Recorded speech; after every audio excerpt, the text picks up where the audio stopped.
Welcome to the Pirate Broadcast, where we interview interesting people doing interesting things, where you can expand your connections, your community.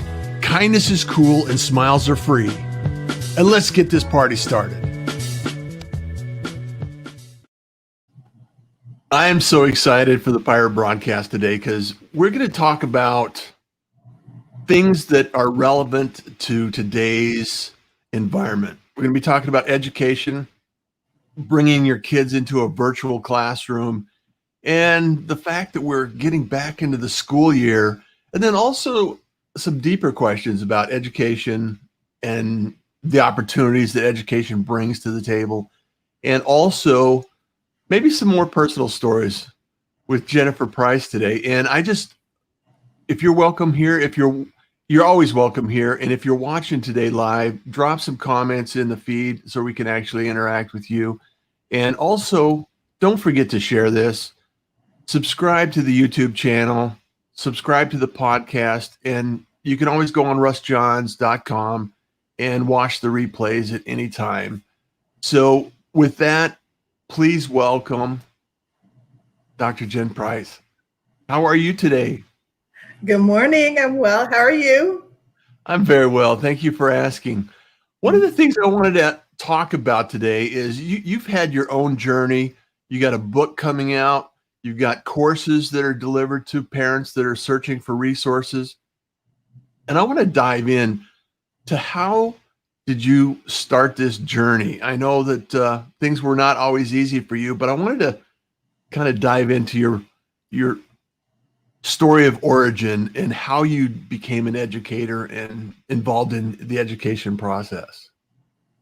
Sure. I guess you could say that there were signs in my childhood that I would end up in education, but I ignored them for a while and kind of took a detour and took the long way around. But I landed where I needed to be in the end.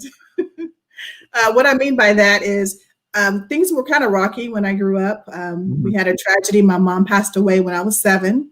And I have 3 younger sisters, and I'm very thankful that I had a really good father who was committed to, being there for us, and he did everything he could to try to help us to be successful. He learned how to cook, and he cleaned, and he tried to comb our hair, but that didn't always turn out so well. But he loved us, and he believed in us, and he pushed us to excel, and always taught us that we could do whatever we put our mind to, that there were no limits. And I believed him. Yeah.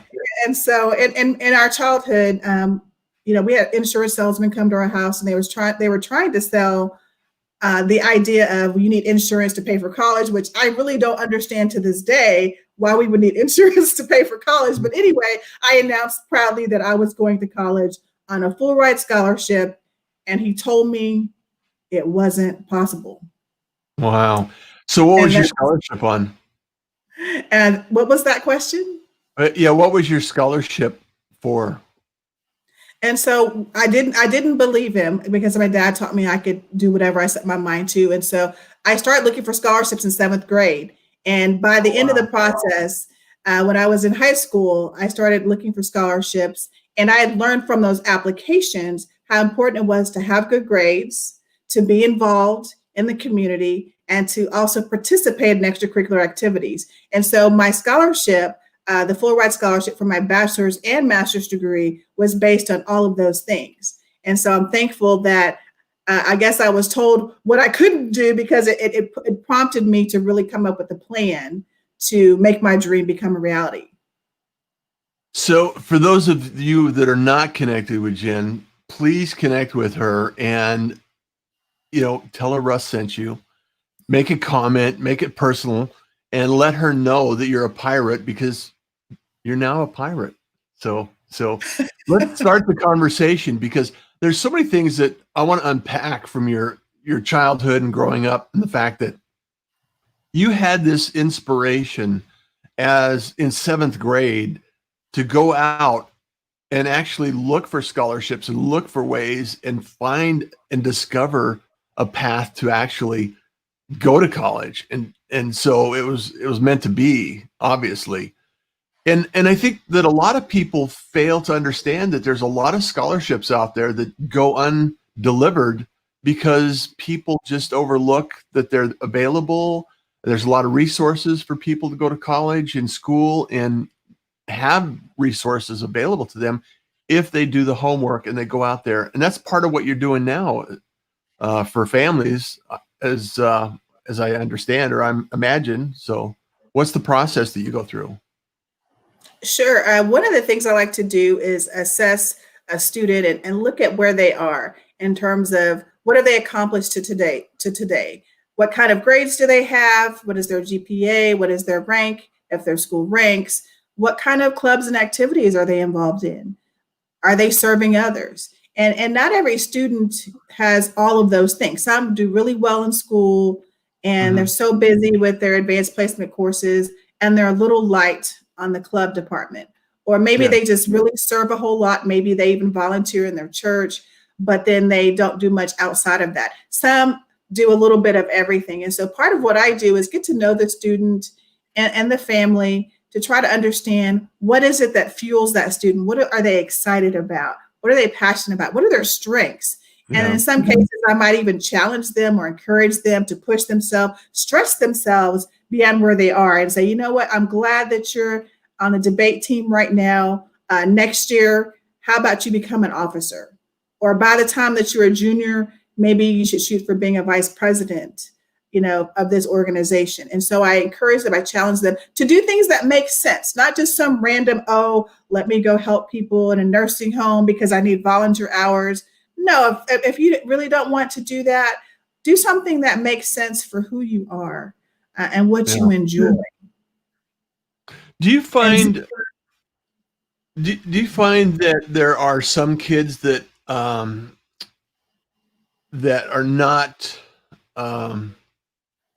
not they don't have the burning desire to go to college, and do you also help them maybe find a trade that they enjoy? Like I grew up in commercial construction. I've built homes, I've built buildings, I can read a set of plans, I can do a lot of different things, and it wasn't my it wasn't my goal, it wasn't my desire. I wanted to be a musician. I pursued being a musician, and that's what I loved. That's what I found joy in. So there's a lot of different things that students can do now, and there's been kind of this emphasis on education is the road to success, and I think there's a lot of ways that people can find success. And so, do you go through that process with the students and the families and decide, okay, well, what do they really want to do? What is their desires, and what's the best educational path for them? Because it may not be higher education, it may be trades, it may be some skills, special skills that are unique to their personality and their process. So what's your thoughts on that? Well, I'm absolutely on board with what you're suggesting, Russ. College is a traditional four-year college is not the right experience for everyone, and it may seem kind of an odd comment coming from someone who was a college advisor, a Hmm. college counselor, but that's part of getting to know the student. And I've actually shared with students and families that I didn't think their child should go to college. And one of the things about me is I'm honest. I'm not in a way that's harmful, but Yeah. in a way that's constructive and also in a way that's encouraging in terms of looking at possibilities. And so what the family, I respected what their wishes were because I also believe in self-determination as a social worker. That's what my formal training is in at the master's Mhm. level. And so if they say they want a certain goal, if they have a certain goal in mind or a certain outcome that they're looking for, I will help them in that process. But I will also offer some alternatives. I'll offer an honest assessment of, how good of a fit this is. And I've had students literally go out and try what their plan was and realize that, oh, well, maybe this wasn't the right thing for me. Maybe Dr. Price knew what she was saying, or maybe she just kind of saw some things about me and actually made a shift based on some of the recommendations that I made and Yeah. realized that maybe college was not the right route for them. I'm able to do that through career testing as well. That's one of my special areas of concentration, offer career testing for teenagers and young adults as well. And I suspect you have a little bit of experience around different personalities and kids and their you know, their aptitude towards different subjects as well. I mean, if you walk into the house and somebody's created this amazing, uh, you know, centerpiece in woodworking or something like that, you know, craftsman, because I think I think a lot of people, like right now, we're at a point where I think that there are a lot of craftsmen, baby boomer, you know, plumbers, electricians, a lot of trades that are leaving the industry, and there's I'm concerned about gap of knowledge leaving the industry and not having it filled back up, and so I know that, you know, right now we're in a transition with education, and I'm just there's so many moving parts, and there's so much access to a lot of knowledge. And so I can see how education is going to evolve over time. Is that something you're seeing on your side as a counselor? Is the opportunity for kids and students to learn a lot about different subjects and then discover what they like? Well, I don't necessarily think that the way the current education system is set up, that they're able to easily discern kind of what their next step is after college. I think that the role of the guidance counselor, the role of a career counselor, a career coach, even for teenagers and young adults, is important, because sometimes students just sign up for a course because they need a period occupied, versus they really put thought into, well, what do I want to explore while I'm in high school? Okay, I'm thinking about architecture, or I'm thinking about, just drafting. And so how about I take an elective in that? And they don't Yeah. necessarily think of that automatically if they're not really having the conversation about next steps, and actually trying to explore careers when they're in high school. They're kind of stuck on, well, let me earn my credits so I can graduate, as opposed to using their courses to really learn about different careers, or using their extracurriculars as a way to find out about, what kind of skills do I have? Am I a good leader? Do I prefer to follow? What ways can I help contribute to organizations? They're not necessarily looking at those things from that lens. And so that's part of what I do. And even in terms of community service, it's a great way for students to explore what they're passionate about. But definitely, there is a concern about shortages in certain areas. And I've gone out and visited colleges. I visited over 200 colleges and universities across the nation. I also try to visit some trade schools and trade programs, because I know that the four-year traditional route is not for everyone. And I've even heard, I remember one of the presenters at a trade school that I visited, he shared that he had been in education, he had been an educator, and he left and went back to school to learn a trade, and he makes more money in the trades than being an educator. And so he was able to provide for his family.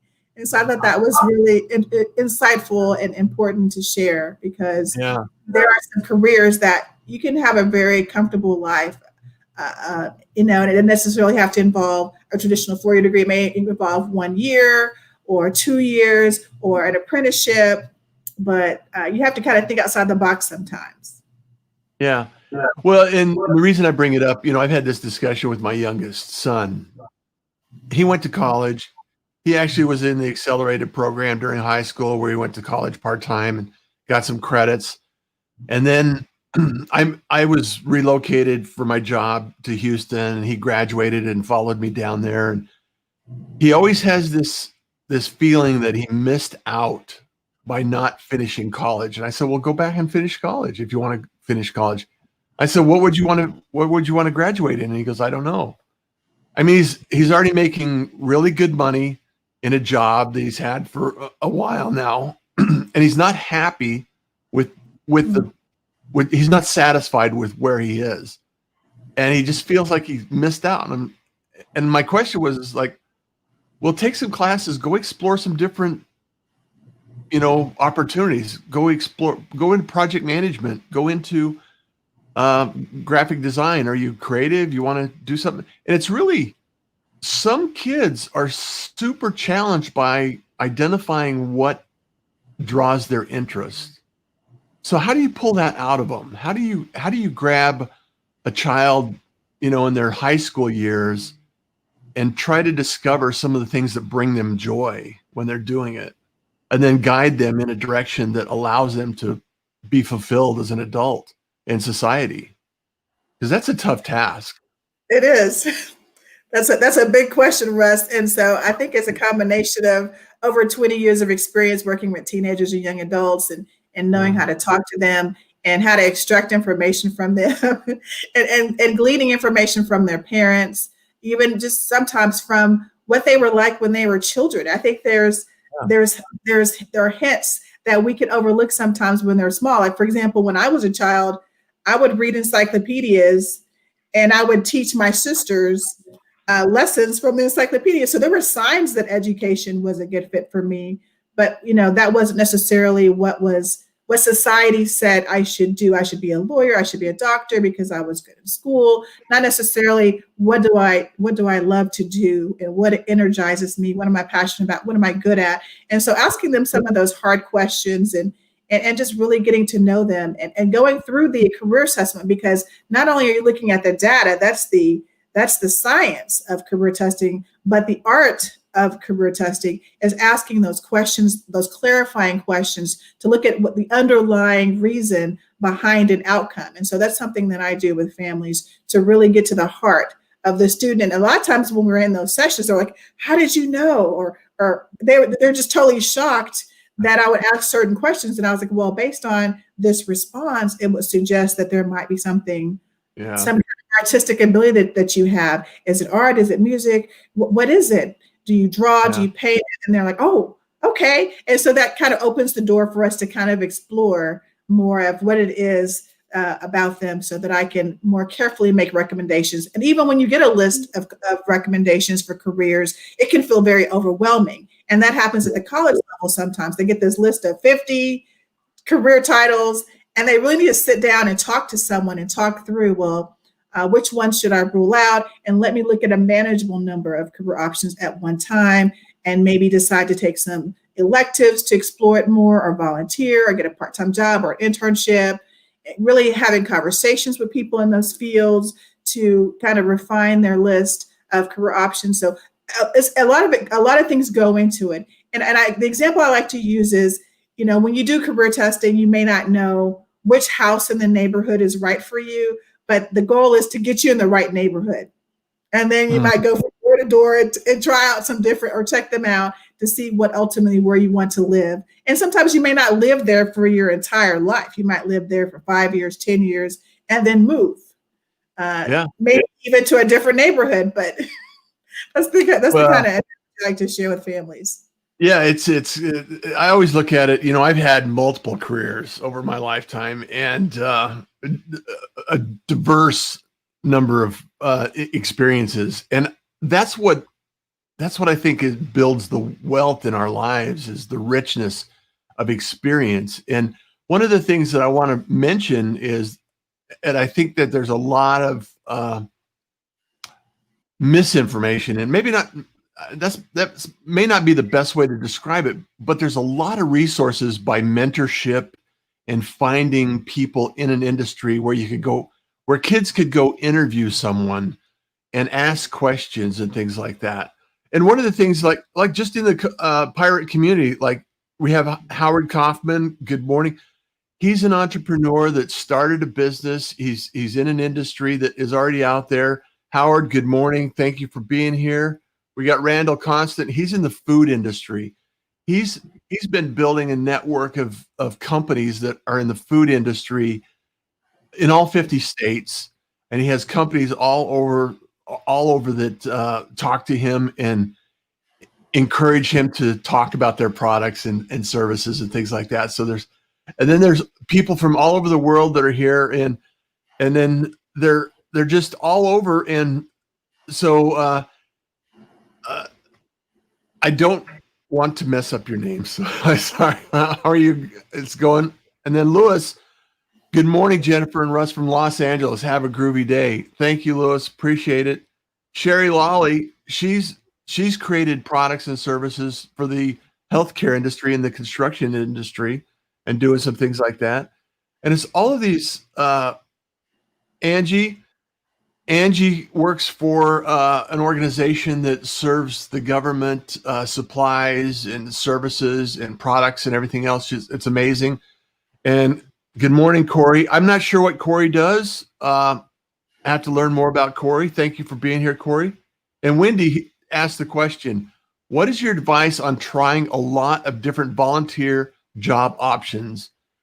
Often young people are surprised by previously unrecognized talents and aptitudes. And I think that's a brilliant question, Wendy. And Wendy is actually a movie producer. We're working on a project on called My Golden Blood that is going to be out soon. There's a book, there's a movie, there's a game, and there's some immense enthusiasm going on where a lot of kids could actually get involved and engaged in this effort and learn about the movie production skills, shooting movies, producing movies, writing books, producing books, and things like that. That's a huge volume of information that would be available for some people. Kenyatta is a counselor. She does coaching. Good morning, Russ Johns, Pirate Peeps, and then Jenifer Price, PhD. You are right on with what you're sharing. Having worked in executive leadership for colleges in a couple of decades, I was a perpetual topic of discussion and discovery. So that would be a fantastic connection. And also, Jenifer, Angie helps people get healthier in a super easy way. She's always supportive in the community. So all of these people, and my point is that there are so many ways we can absorb information. And as a professional assisting parents, I mean, you have to take all this in and kind of almost be a detective when you talk to a student and discover what they light up about, you know. So it's really hats off to you, and I applaud and thank you for your efforts. It's amazing that you can do this, and I applaud the teachers and everybody that's going through this process right now. So what do you see for the people that can't connect with you directly? What do you have available that you can share with people? Do you have a course that you can share with people that allows them your years of experience without having to be in the room with you? Can you talk about that? Yes, thank you, Russ. Well, the timing has worked out really well with the not that we are in a pandemic, but I had decided, I know, but I had decided that I really wanted to help more students and families. Yeah. And I felt like my hands were tied in the school system. You know, I had other competing priorities outside of the college and career advising as an administrator or as a teacher. And then even in my private practice, limited to just helping families one-on-one. So I essentially replicated myself through an online course and distilled my over 20 plus years of experience. And I created an online course. And so families can go through videos and modules, and they have a resource guide with activities, assignments for the students. And it just basically takes them step by step through the process that I have used with students and families for over 20 years. It factors in what I've learned about the college admissions process and visiting over 200 colleges and universities nationwide, and what I've learned that has helped students win over $15 million in scholarship offers from my time working with them. And so families are able to do a little bit at a time over a longer period of time, and the comforts of their home. They're able to get the kind of results that some of my students that have worked with me one-on-one have been able to achieve. And so it's called College Edge, and the website is mycollegeedge.com. And you can access that website to learn more about the online course. Well, and I encourage everyone to go check it out if you have students or you have friends that have students. And it's amazing. Now, also, I think to go along with that, you have an amazing story and you've had an amazing life supporting so many people around you and bringing your gift to the world. And I think, if I don't recall, you have a book coming out as well. So that's going to be happening soon. Tell us about that. Don't be shy. Tell us about that. Sure. My book is available for pre-sale. It's called Generation Edge, Your GPS for Career Success. It is written from my heart. It's personal. It shares a lot of. I share a lot about my some of the challenges, some of the struggles that I had growing up, and going to college as a first generation student, coming from a single parent home. Just trying to even find money to pay for college, and some of the life lessons that I learned in terms of how to find the right career, things that will encourage, uplift teenagers and young adults who are in that same phase of life, trying to make those decisions, trying to figure things out. But then there's also some practical tools, information in the book as well. And so it's coming out soon. It's the pre-sale starts this week. There's even a free T-shirt that's really cool if you decide to make that investment. But I encourage parents, family members, grandparents to invest in your teenager and young adult with this book, because it will help them to shorten the learning curve. They don't have to spend 5-6 years in college working on that bachelor's degree and then maybe realize that, oh, I really didn't know to go to college at all. Or, helping them with making some of those life decisions. This is what this book is about. And it's so there's hopefully you'll laugh. Hopefully you'll laugh in there, but there is some crying just because I've just had real life. I've had real life. And I think it'll encourage and inspire, teenagers and young adults as they think about what's next for them.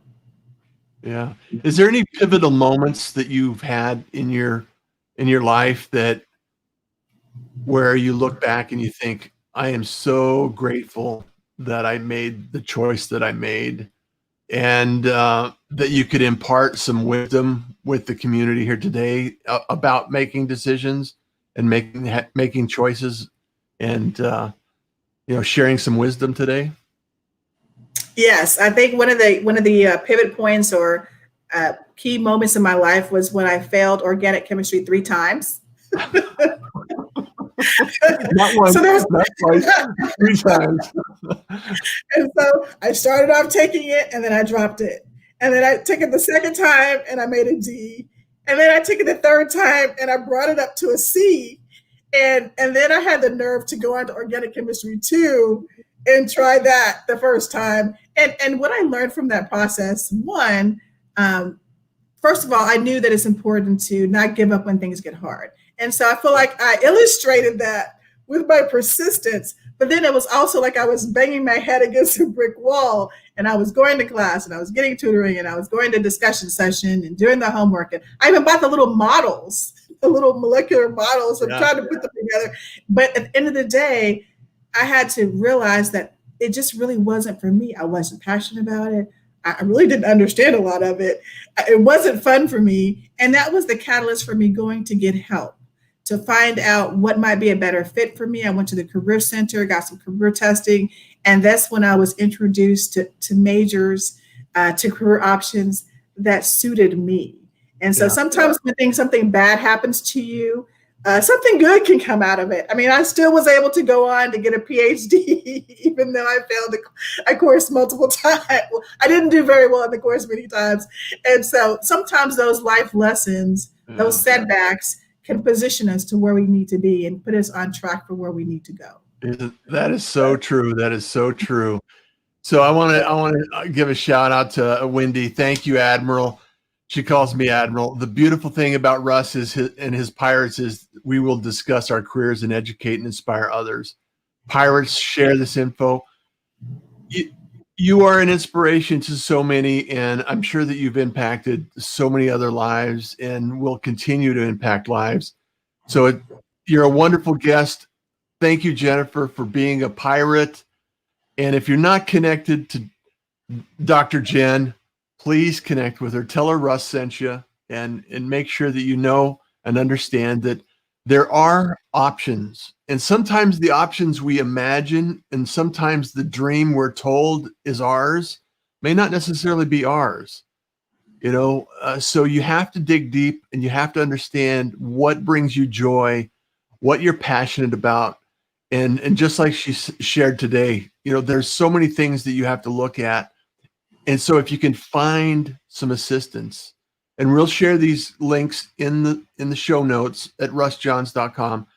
So anything else you'd like to share with us today, Dr. Jen? Find me online. I'm on social media. I'm Dr. Jen Price.